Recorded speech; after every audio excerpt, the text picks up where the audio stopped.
আল্লাহ যখন যা করে বান্দার ভালোর জন্য করে। হয়তো প্রথমের দিকে আমরা সেটা বুঝতে পারি না, কিন্তু সময়ের পরিক্রমায় যখন বাস্তবতা নিয়ে সামনে আসে, দিন শেষে আমরা বলতে বাধ্য হই আসলেই ওই দিন ওই ঘটনাটা হওয়াতে ভালোই হয়েছে। আল্লাহ কখনো বান্দার ক্ষতি চাই না। আল্লাহ যদি ক্ষতি চাইতেন সকালের নামাজ না পড়ার কারণে কান্না করে দিতে পারতেন, যদি আল্লাহ ক্ষতি চাইতেন দুপুরে নামাজ না পড়ার কারণে ল্যাংড়া করে দিতে পারতেন। আল্লাহ সেটা চান না। আল্লাহ চাই বান্দার সব সময় ভালো। আর মা তো দেখেন জন্ম দেওয়ার কারণে সন্তানের তো অপরাধ করার পরও মা সন্তানের প্রতি কতই ভালোবাসা, কতই মায়া। বাবার কাছ থেকে সন্তানের পিঠকে বাঁচাই ফেলছে, এরকম হাজারো মা আছে ওই মায়ের জন্য।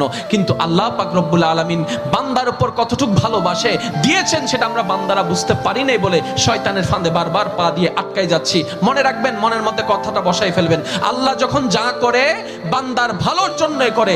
একদিন না একদিন সেই ভালোটা আপনার বিবেকে এবং মনে প্রমাণ হয়ে সামনে চলে আসবে।